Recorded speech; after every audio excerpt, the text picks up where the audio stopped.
Hello guys, welcome back to my channel. So आज हम cover करने वाले हैं इस वीडियो के अंदर अपना आखिरी पार्ट, जो कि है हमारा मॉड्यूल 2 का chapter number 10 and chapter number 11। तो ये दोनों हमारे कंप्लीट हो जाएंगे। उसके बाद मॉड्यूल 1 एंड मॉड्यूल 2 दोनों हमारे कंप्लीट हो चुके होंगे और आपके पास पूरा का पूरा कंटेंट अवेलेबल होगा to revise strategic cost management and performance evaluation, आपका स्पॉम सेट बी। तो बिना किसी देरी के लेट्स स्टार्ट चैप्टर नंबर 10। अब चैप्टर नंबर 10 क्या कहता है? Strategic performance measures for not for profit organisation. इससे पहले एक और चैप्टर था, चैप्टर नंबर 9, जो कि है प्राइवेट सेक्टर के बारे में। ठीक है, उसमें आपका बैलेंस्ड स्कोर कार्ड, ठीक है, परफॉर्मेंस पिरामिड, ये वाले टॉपिक्स कवर्ड है जो कि हमने ऑलरेडी कवर कर रखा है। वो आप प्लेलिस्ट में जाके देखोगे, आपको चैप्टर 9 की वीडियो मिल जाएगी। तो अभी हम फोकस करेंगे ये एनपीओ का परफॉर्मेंस हम कैसे मेजर करते हैं। सबसे पहले बेसिक्स पे आते हैं कि एनपीओ होता क्या है। जैसे हमें पता है कि ये नॉन इकोनॉमिक एक्टिविटीज़ करता है, प्लस इसका कोई खुद का कैपिटल नहीं होता। ये कॉन्ट्रीब्यूशंस लेता है किससे? मेंबर्स से या एक्सटर्नल पार्टी से। एक्सटर्नल पार्टीज कौन सी होंगी? जैसे गवर्नमेंट हो गई या कोई बिजनेस ऑर्गेनाइजेशंस हो गई, डोनेशंस हो गए, नॉर्मल लोगों से भी लेता है, राइट। तो ये एनजीओ के कॉर्पस का पार्ट बनते हैं। प्लस वेल्थ क्रिएशन इसका गोल नहीं है, बल्कि इसका गोल क्या है? ताकि ये एक्टिविटीज़ कंडक्ट कर सके for the welfare of society. But still अगर वो वेल्थ क्रिएशन उसका ऑब्जेक्टिव नहीं भी है, तभी भी उसको अपने स्टेक होल्डर्स को रिपोर्ट्स तो प्रेजेंट करनी पड़ेंगी कि ऑब्जेक्टिव्स जिसके लिए उन्होंने पैसा लिया था वो अचीव हुए हैं या नहीं हुए। देन मैंने आपको बताया था कि जो भी अगर प्रॉफिट भी अगर इनका ये लोग अगर कभी प्रॉफिट भी अर्न करते हैं तो वो उनके कॉर्पस का ही पार्ट बनता है, वो स्टेक होल्डर्स में डिस्ट्रीब्यूट नहीं होता। देन हम आ जाते हैं कि इनको परफॉर्मेंस मैनेजमेंट करने में चैलेंजेस क्या फेस होते हैं। Number 1 challenge, that difficulty to quantify costs and benefits. ऐसा क्यों? क्योंकि जो भी बेनिफिट है वो बिहेवियरल है, प्लस फ्यूचर में जाके आपको बेनिफिट मिलेगा। अभी जैसे अगर कोई एनजीओ है, वो स्कूल्स वगैरह डेवलप करता है या हॉस्पिटल्स वगैरह डेवलप करता है, तो आज के दिन पे वो लोग पैसा इकट्ठा करेंगे, डोनेशंस इकट्ठे करेंगे, राइट। स्कूल या हॉस्पिटल बनाने के लिए डेवलपमेंट स्टार्ट करेंगे। ये बनते इसको थोड़ा टाइम लग जाएगा, तो इस कॉस्ट जो हमें आज इनकर हुई है, इसका बेनिफिट हमें फ्यूचर में मिलेगा। तो इसलिए जितने भी इनके बेनिफिट्स होते हैं वो फ्यूचर पे होते हैं, इसलिए यहाँ पे इनके एफर्ट्स और रिजल्ट में टाइम गैप आ जाता है। प्लस इनकी और भी कई सारी कॉस्ट्स लगती रहती हैं विच आर ऑक्सिलरी, और उनको क्वांटिफाई करना काफ़ी डिफिकल्ट होता है। तो अब इस डिफ़िकल्टी से हम वे आउट कैसे लाएं, बाहर कैसे निकले, इस डिफ़िकल्टी को ओवरकम कैसे करें? तो हमें एक ट्रेड ऑफ अचीव करना पड़ेगा कॉस्ट एंड बेनिफिट में। काफ़ी डिफिकल्ट होता है क्वांटिफाइबल तरीके से इसमें परफॉर्मेंस मैनेज करना। अब अगर हम आ जाए परफॉर्मेंस कमिटमेंट ऑफ स्टेट, देखो नॉर्मली जितने भी एनजीओज होते हैं उनमें पॉलिटिकल पार्टीज़ या बाहर की ऑर्गेनाइजेशंस का काफ़ी इन्वॉल्वमेंट होता है। अगर ये लोग सही समय पर हेल्प करती हैं, प्लस ये हमें सही टाइम पर सारे फंड्स प्रोवाइड कर देती हैं, तभी हम क्या कर सकते हैं? अपने ऑब्जेक्टिव्स कंप्लीट कर सकते हैं। तभी अपना पूरा जो भी हमें सोशल वेलफेयर के लिए जो भी काम करना था, जो भी एक्टिविटी करनी थी, वो हम कंप्लीट कर पाएंगे। अदरवाइज़ हम नहीं कर पाएंगे। ठीक है, भले ही हम कितनी ही अच्छे तरीके से अपनी परफॉर्मेंस करते जा रहे हों, बट जब तक वहाँ से फंड्स नहीं आएंगे गवर्नमेंट से या जिस भी आपका सोर्स है फंड का, वहाँ से आपको फंड्स नहीं मिलेंगे, अच्छा काम करने वाले फंड्स, ठीक है, गलत काम वाले फंड्स नहीं, तब तक आपको वो फंड्स नहीं मिलेंगे, तब तक आप वो चीज़ कंप्लीट नहीं कर पाओगे, अपना कमिटमेंट नहीं कंप्लीट कर पाओगे। तो ये डिपेंडेंट होता है upon the performance of state and it's commitment. तो इसका वे आउट क्या है? आप प्रायोरिटाइज करके चलो कि इसमें भी आपको देखना ही पड़ेगा कि अगर हमने सपोज इस स्टेट के साथ कुछ कॉन्ट्रैक्ट किया हुआ है तो ये जल्दी काम करवा देते हैं, तो इनको ज़्यादा प्रायोरिटाइज़ करते हैं, सेकंड को कम प्रायोरिटाइज़ करते हैं जो नहीं करवा पाते, राइट। उसके बाद measuring the utility of funds, कि अब आपको फंड्स की यूटिलिटी भी मेजर करनी पड़ेगी कि जहाँ जहाँ से आपको फंड्स आ रहे हैं तो वो आप किस तरीके से उनको स्पेंड करोगे, ऑलराइट। बजट टू स्पेंड आप निकालोगे। Plus utility of NPO is not same always. क्यों? क्योंकि अलग अलग ऑब्जेक्टिव्स हैं, तो अलग अलग ऑब्जेक्टिव्स के लिए अलग अलग फंड्स चाहिए, अलग अलग उनका प्रोपोर्शन होगा स्पेंड करने का। इसका वे आउट सिंपली क्या है? Value for money framework. अब वैल्यू फॉर मनी फ्रेमवर्क क्या होता है? आपने 3 E's के बारे में सुना होगा, इफेक्टिवनेस, एफिशिएंसी, इकोनॉमी।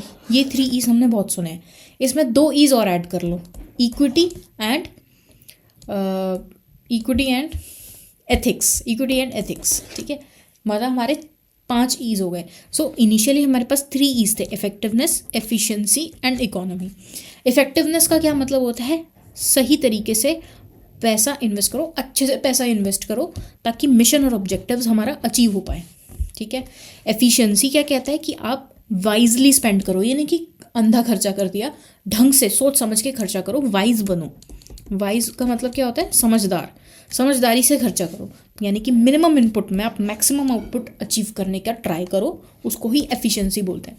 जैसे आपको याद होगा, आपको क्लास 12th में जिन भी बच्चों की कॉमर्स फील्ड थी, क्लास 12th में आपने इफेक्टिवनेस और एफिशिएंसी पढ़ा था अपने चैप्टर नंबर 1 में, nature and significance of management. देखो मुझे अभी तक याद है, ठीक है। तो उसमें क्या था, इफेक्टिवनेस भी आप सीखते थे और एफिशिएंसी सीखते थे। तो वहाँ पे इफेक्टिवनेस और एफिशिएंसी क्या था? टी से मतलब था इफेक्टिवनेस का कि टाइम, कि आपकी जितनी भी चीज़ें हैं वो टाइमली कंप्लीट होनी चाहिए, मतलब एक्चुअल में आपकी चीज़ कंप्लीट होनी चाहिए, राइट। अगर आपने 100 शर्ट्स बनाने का प्लान किया है 15 डेज़ में, जस्ट फॉर एन एग्जाम्पल, तो आपकी ये 15 डेज़ के अंदर 100 शर्ट्स बन जानी चाहिए। या तो उसमें 14 डेज़ लगा लो, या 13 डेज़ लगा लो, 12 डेज़ लगा लो, बट आपकी 100 शर्ट्स बननी चाहिए। आपका मिशन और ऑब्जेक्टिव कंप्लीट होना चाहिए। देखो मिशन हमारा वेग होता है, बट ऑब्जेक्टिव हमेशा हमारा क्लियर होता है और डिफाइंड होता है, प्लस टाइम बाउंड भी होता है। जैसे आपने सोचा था कि आपके गोल्स या ऑब्जेक्टिव्स कैसे होने चाहिए? स्मार्ट। तो उसमें टी क्या था? टाइम बाउंड मैनर में आपके गोल्स होने चाहिए। वहीं एफिशिएंसी क्या आ जाता था? एफिशिएंसी में क्या होता था? कॉस्ट। सी मतलब कॉस्ट। जैसे इफेक्टिवनेस में टी मतलब टाइम, एफिशिएंसी में सी मतलब कॉस्ट। मतलब मिनिमम से मिनिमम कॉस्ट आपकी लिखनी चाहिए, जितनी भी आप कॉस्ट मिनिमम कर सकते हो। जैसे कि हम यहाँ पे पढ़ रहे हैं स्पेंड वाइजली, मतलब minimum input should reap maximum output, ठीक है। अब इकोनॉमी भी इसके अंदर आ जाता है। एफिशिएंसी जो हमने क्लास 12th में पढ़ा था उसको आप 2 पार्ट्स में डिवाइड कर दो। हमने एफिशिएंसी जो क्लास 12th में पढ़ा था उसमें था मिनिमम इनपुट मैक्सिमम आउटपुट और था लोएस्ट कॉस्ट, राइट। वहाँ से 2 पार्ट्स में डिवाइड कर दो। जो मिनिमम इनपुट से मैक्सिमम आउटपुट है वो तो एफिशिएंसी में कवर होगा, जो लोएस्ट कॉस्ट में था वो इकोनॉमी में कवर होगा। इकोनॉमी में मतलब कम खर्चा करो, मतलब लोअर कॉस्ट पे चीज़ें करो, कि जितना कम कॉस्ट हो सकती है उतना करो। क्वांटिटी प्लस क्वालिटी भी आपको मेंटेन करके चलनी है। अब इसमें लोगों ने 2 ईज और ऐड कर दिए, क्या? इक्विटी और एथिक्स। इक्विटी में वो क्या बोलते हैं कि आप फेयरली चीज़ों को स्पेंड करो, इक्वल तरीके से स्पेंड करो, मतलब इसमें आप आनाकानी नहीं कर सकते। और एथिक्स मतलब सही तरीके से, कोई भी आप गलत काम मत करो। तो वैल्यू फ्रेमवर्क में प्राइमरीली हमारी 3 ईज हैं, इफेक्टिवनेस, एफिशिएंसी, इकोनॉमी। 2 ईज बाद में और ऐड हो गए, इक्विटी एंड एथिक्स, ठीक है, समझ आ गया। अब यहाँ पर आपको अगर नॉन फाइनेंशियल तरीके से अपना परफॉर्मेंस मैनेज करना है तो यहाँ पे भी आप बैलेंस्ड स्कोर कार्ड का यूज़ कर सकते हो। यहाँ पे जो आपका बैलेंस स्कोर कार्ड है वो अडेप्टेड बैलेंस स्कोर कार्ड है। बैलेंस स्कोर कार्ड किसने दिया था? कैपलान ने। ये क्या कहते हैं कि आप आपकी जो मिशन स्टेटमेंट है एमपीओस की, वो क्या होती है?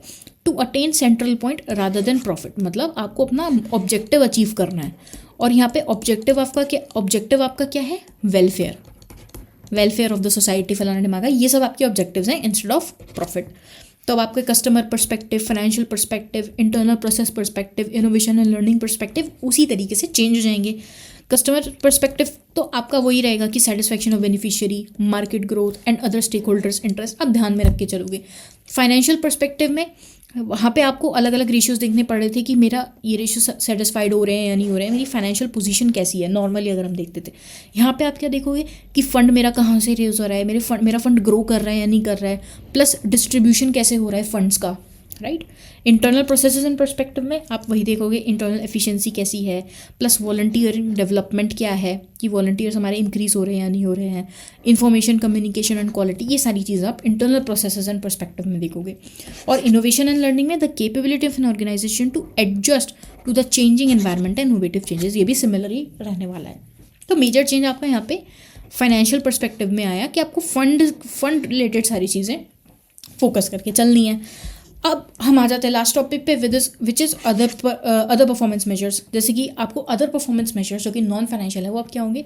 आप क्वालिटी पे ध्यान दोगे कि आपकी क्वालिटी कैसी है, प्लस आपके ऑब्जेक्टिव्स एंड मिशंस तो अचीव हो रहे हैं ना, एबिलिटी टू रेज फंड्स आपकी कैसी है, प्लस ऑब्जेक्टिव्स आप एफिशिएंटली मीट कर रहे हो, मतलब अच्छे से खर्चा करके आपका मिशन एंड ऑब्जेक्टिव अच्छे से आ रहा है, एफिशिएंटली वाइजली भी खर्चा कर रहे हो आप, ठीक है। ट्रांसपेरेंट एंड पीरियोडिक रिपोर्ट्स आपको स्टेक होल्डर्स को देनी पड़ेंगी कि उनके फंड्स का यूटिलाइजेशन कैसे हो रहा है, क्योंकि जिस पर्पस के लिए आपने फंड्स लिए थे वो पर्पस आप यूटिलाइज कर रहे हो या नहीं कर रहे हो।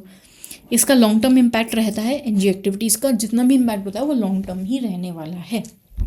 ओके गाइस, सो यहाँ हमारा चैप्टर नंबर 10 भी कंप्लीट हो जाता है। अब हम एक बार डिस्कस कर लेते हैं चैप्टर नंबर 11। हाँ जी, yes, so we have open chapter number 11। अब चैप्टर नंबर 11 के लिए मैंने एक पीपीटी प्रिपेयर किया, preparation of performance reports.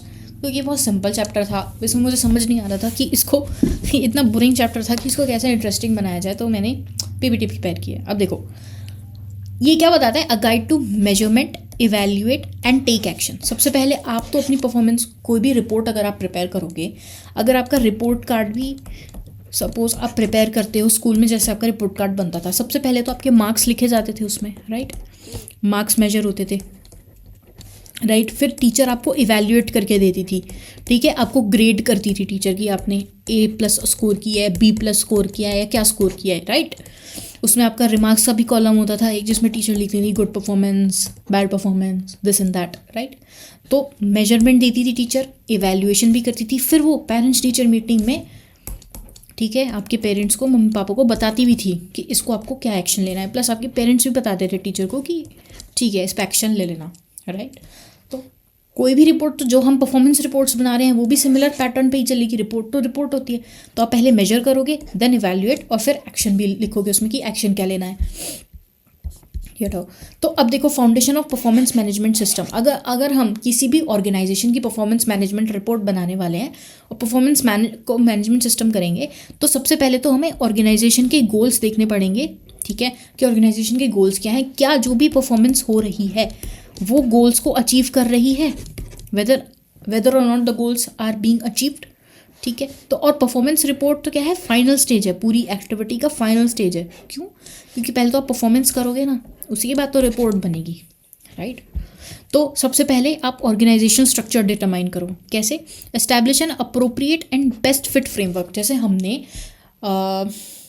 Introduction to performance management वाले चैप्टर के अंदर, आपके चैप्टर नंबर 8 के अंदर हमने बिजनेस स्ट्रक्चर्स के बारे में पढ़ा था, ऑर्गेनाइजेशनल स्ट्रक्चर्स के बारे में पढ़ा था, कॉम्प्लेक्स बिजनेस स्ट्रक्चर्स के बारे में पढ़ा था, जब हम मैकेंजी 7S कर रहे थे, राइट। तो वहाँ पे आपने देखा था हर स्ट्रक्चर में अलग रिस्पॉन्सिबिलिटी एंड अथॉरिटी रिलेशनशिप थी। अथॉरिटी कभी ऐसे फ्लो कर रही थी, रिस्पॉन्सिबिलिटी कभी ऐसे फ्लो कर रही थी, ठीक है। हमने मैट्रिक्स स्ट्रक्चर पढ़ा था कि ऐसे भी फ्लो कर रही है और ऐसे भी फ्लो कर रही है, राइट।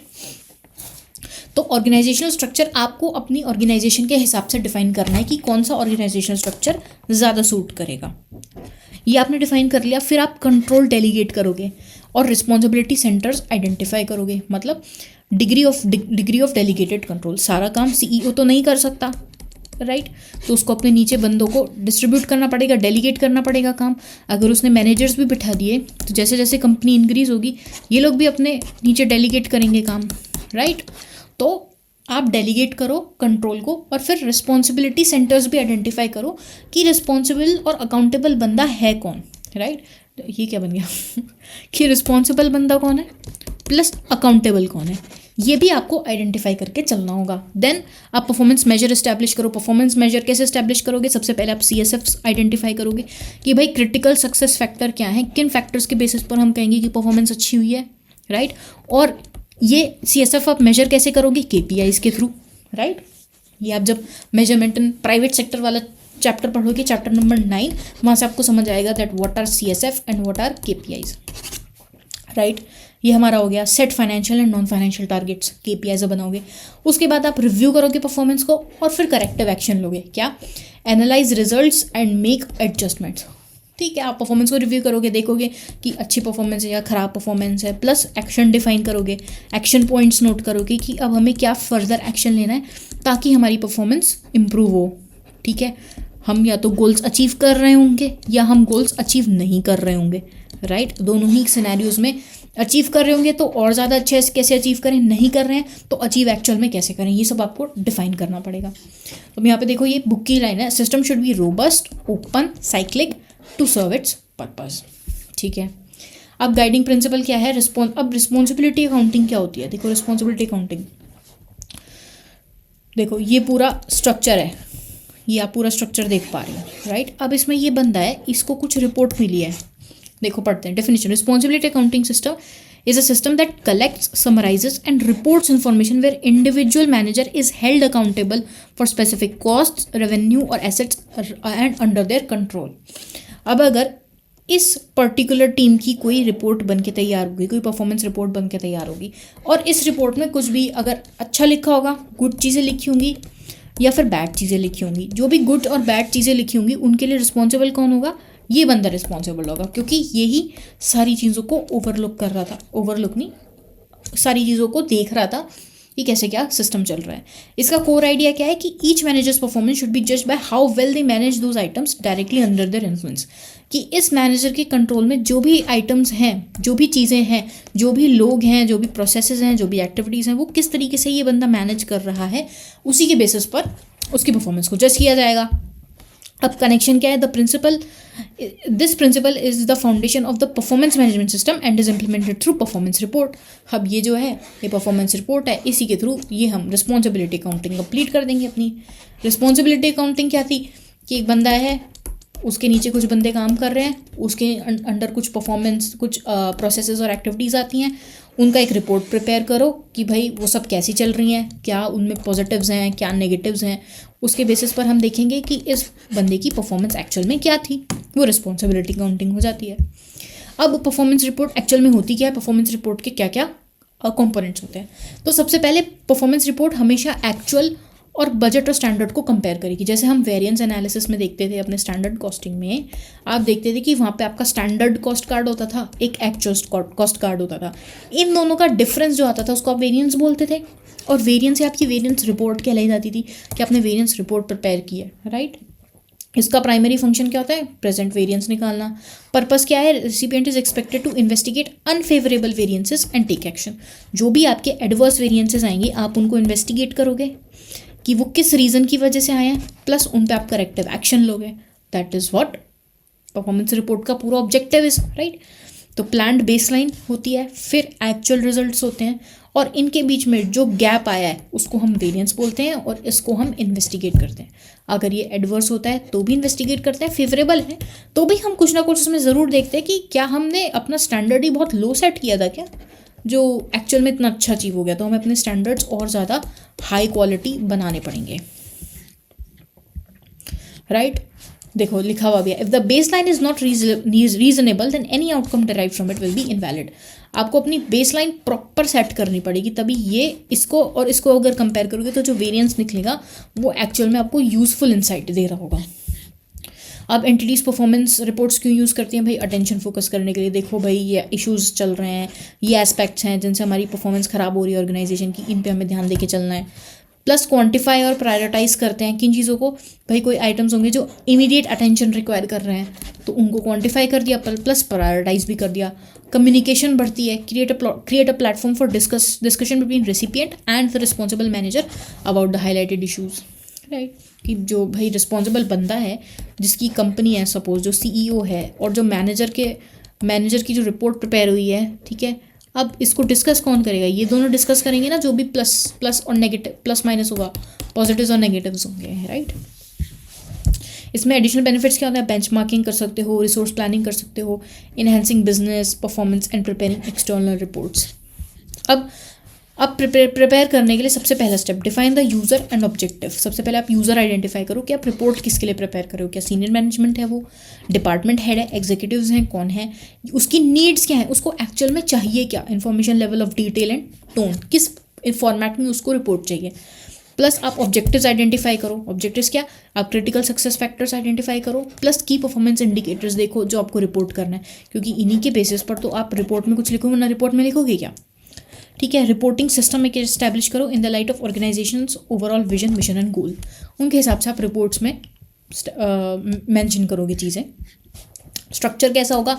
एक एग्जीक्यूटिव समरी होगी, ठीक है, जो स्नैपशॉट देगा कि भाई इस रिपोर्ट में क्या क्या क्या क्या लिखा हुआ है, ठीक है। डिटेल परफॉर्मेंस असेसमेंट होगा जिसमें सारी चीज़ें डिटेल में दी होंगी, विद ग्राफ्स, चार्ट्स, ठीक है, पैराग्राफ्स, फोटोग्राफ्स, सारी चीज़ें होंगी। फिर the data spectrum of performance evaluation. Effective reports include a mix of relevant data types. अब रिपोर्ट के अंदर आपके फाइनेंशियल और नॉन फाइनेंशियल दोनों ही पार्ट्स आ सकते हैं। जैसे कि आप देखते हो, जैसे जो भी आपकी एनुअल रिपोर्ट होती है वो भी एक तरीके की रिपोर्ट ही है ना। एनुअल रिपोर्ट में भी आपके फाइनेंशियल एस्पेक्ट्स भी होते हैं और नॉन फाइनेंशियल एस्पेक्ट्स भी होते हैं। फाइनेंशियल एस्पेक्ट्स में तो आपकी बैलेंस शीट आ गई, ठीक है, पीएनएल आ गया, कैश फ्लो स्टेटमेंट आ गई, ठीक है, सोकी आ गई, सारी चीज़ें आ गई। बट जो आपके नॉन फाइनेंशियल होते हैं, जब स्टार्टिंग में देखते हो ना, जो आप स्टैंडर्ड भी पढ़ते हो, उसका ऐसे 700 की सीरीज़ में एक स्टैंडर्ड आता है कि नॉन फाइनेंशियल जो भी हमारे फैक्टर्स होंगे उनका रेलेवेंस क्या होगा, राइट, उनका ऑडिटर को क्या उस पर भी ओपिनियन देना है, वो वाली चीज़ आप पढ़ते हो ना। तो नॉन फाइनेंशियल यानी कि नॉन फाइनेंशियल, हाँ, नॉन फाइनेंशियल क्वालिटेटिव चीज़ों पे, नॉन फाइनेंशियल क्वालिटेटिव और क्वांटिटेटिव चीज़ों पर भी हमें ध्यान देके चलना। रिपोर्ट के अंदर वो प्रेजेंट होनी चाहिए। नॉन फाइनेंशियल क्वांटिटेटिव कैसे हो सकती है कि अगर मान लो कोई कार मैन्युफैक्चरिंग कंपनी है, तो उसने लास्ट ईयर से कितनी ज़्यादा कार्स इस साल मैन्युफैक्चरिंग करी, तो उसको हमने परसेंटेज में डिफाइन कर दिया कि 3% की ग्रोथ आई है। तो वो नॉन फाइनेंशियल ही है ना, मतलब वो नॉन फाइनेंशियल है बट क्वांटिटेटिव है, उसको हम क्वांटिफाई कर सकते हैं, ठीक है। जैसे percentage of product rejects, volume of sales, number of complaints etcetera. Non financial qualitative resources, qualitative information कौन सी हो गई, changes in reputation, customer satisfaction, staff morale etcetera, often converted into quantifiable information for assessment. इसको भी कर लेते हैं quantify. और फाइनेंशियल एस्पेक्ट्स तो होते ही आपके रेशियोज हो गए, ठीक है, रेशियोज हो गए, प्लस आपके परसेंटेजेस हो गई, जैसे ROI वगैरह, ये सारी चीज़ें जो बेसिक चीज़ होती हैं फाइनेंशियल के अंदर वो आ जाती हैं।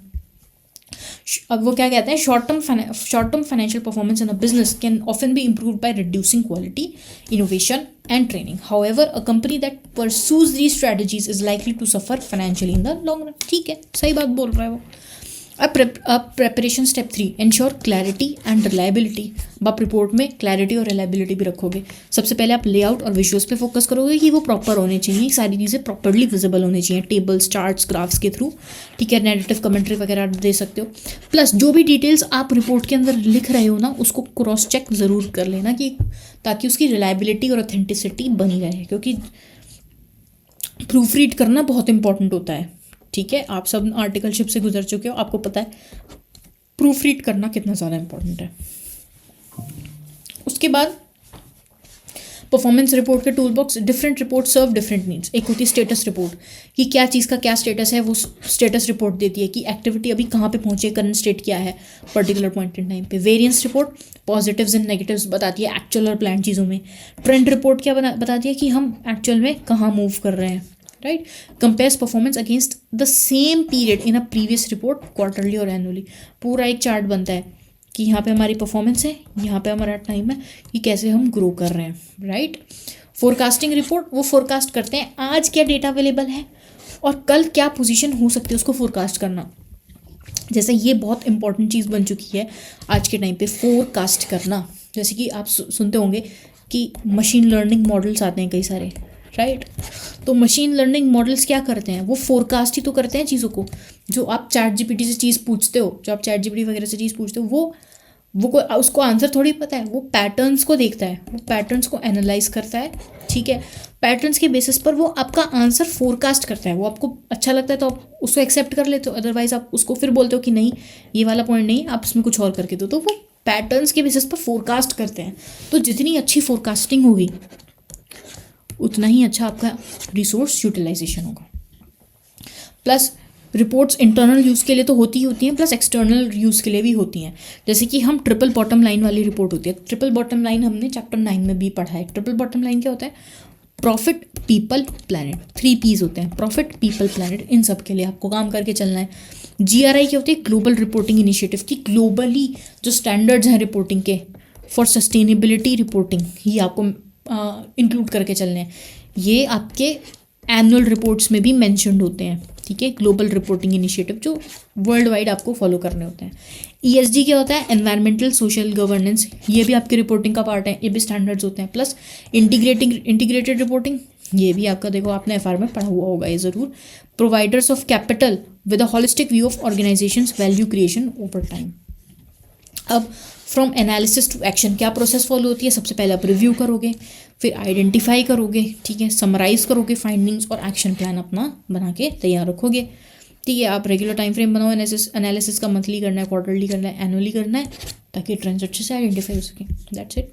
तो की टेक अवेज क्या था? Responsibility accounting is the foundation, managers are accountable for what they control, performance reports implement the principle, मतलब they compare actuals to plans and find and act on deviation, जितनी भी deviations आई हैं उनको हम proper direction में लेकर जाएं।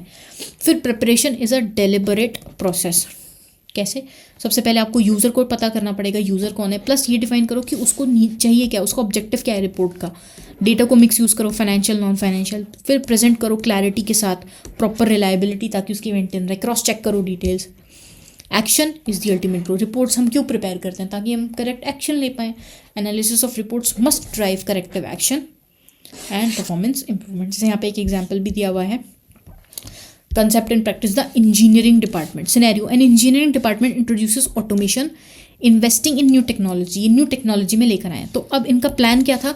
The performance plan would show a low expected level of variable cost due to reduced man hours, क्योंकि हम इंजीनियरिंग लेके आए, न्यू टेक्नोलॉजी लेके आए, तो मतलब न्यू मशीन लेकर आए होंगे जिसने क्या किया होगा, ह्यूमंस को रिप्लेस किया होगा, कहीं ना कहीं मैनुअल लेबर को हटाया होगा। तो यानी कि यहाँ पे हमें टाइम हमें कम लग रहा होगा चीज़ें प्रोड्यूस करने में, प्लस अच्छी चीज़ प्रोड्यूस हो रही होगी, तभी हमने ये डिसीजन लिया, स्ट्रैटेजिक डिसीजन। तो हमारा प्लान होगा कि लेबर आवर्स हमें कम लगेंगे। अब रिपोर्ट क्या बताएगी?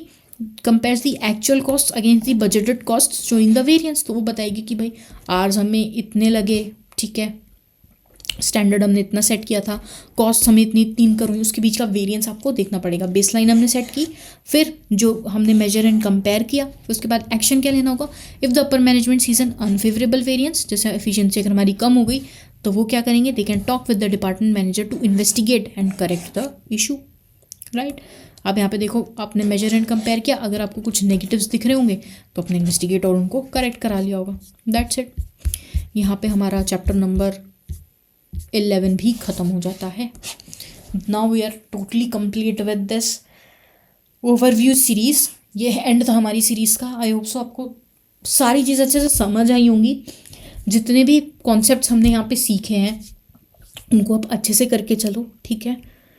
क्योंकि IBS के पेपर में ना, अगर आप देखोगे जितने भी लास्ट अटेम्प्ट्स हुए हैं, ठीक है, सब में रिपीटेड क्वेश्चंस नहीं पूछे हैं ICAI ने। IBS के अंदर रिपीटेड क्वेश्चंस नहीं पूछे हैं, SPOM में पूछे हैं, वो अलग चीज़ है। IBS में ICAI ने रिपीटेड क्वेश्चंस नहीं पूछे हैं, बट ऐसा भी नहीं है कि वो कुछ अलग ही लेवल के क्वेश्चंस पूछ रहा है। अगर आप ध्यान से देखोगे आपके MTPs RTPs के अंदर, राइट, जो कॉन्सेप्ट्स कवर किए हुए हैं ICAI ने, अगर आप वो अच्छे से कर जाओ, जिसमें मेजॉरिटी जो भी हमने आपको मार्क करवाए हैं ना वीडियो के अंदर, मैंने जो आपको मार्क करवाए हैं वही है मोटा माटी, ठीक है, तो वो आप अच्छे से कर जाओ तो आपका काम बन जाएगा। एक बार MTP RT की केस स्टडी सॉल्व कर जाओ, देख जाओ कि वो क्या पूछ रहे हैं, उसको बुक में मार्क कर लो, आपका काम डन है। सेट B में SPOM में उससे ज़्यादा कुछ नहीं है, ठीक है। इसकी ज़्यादा टेंशन नहीं लेनी है, कंसेप्ट्स आपके बन ही गए होंगे, ठीक है। जो अगर आपने ये पूरी वीडियो यहाँ तक ख़त्म कर लिया, पूरी सीरीज़ यहाँ तक ख़त्म कर लिया, एंड पे आप पहुँच चुके हो, तो कंसेप्ट्स कहीं ना कहीं आपके बिल्ड तो हुए होंगे धीरे धीरे। मैं ये नहीं कह रही कि 100% आपको सारी चीज़ें बिल्कुल क्लियर हो गई होंगी। I am not saying that, I am not taking any claim of that, ठीक है। बट मैं ये ज़रूर कह सकती हूँ कि कुछ तो आपकी फाउंडेशन बिल्ड हुई होगी, आपके दिमाग में कुछ तो चीज़ें बैठी होंगी कि चीज़ें वर्क कैसे कर रही हैं, टॉपिक्स क्या क्या हैं, चैप्टर में है क्या, सब्जेक्ट में एक्चुअल में है क्या, ताकि आप आगे जब क्वेश्चन सॉल्व करो वहाँ एग्जाम में बैठे हुए तो आपको ऐसे एलियन वर्ड्स ना लगे हो, ठीक है, एलियन वर्ड्स ना फील हो, ऐसा लगे हाँ पढ़ा पढ़ा है, सुना सुना है, समझा समझा है, ठीक है, तो आपको बुक में भी ढूंढने में आसानी होगी। So that's it for this video. अभी हम बहुत जल्दी एक स्ट्रैटेजी वीडियो के साथ आएंगे जो 13 तारीख को आएगी। सो स्टे ट्यून्ड, अपनी तैयारी अच्छे से करो एंड ऑल द बेस्ट।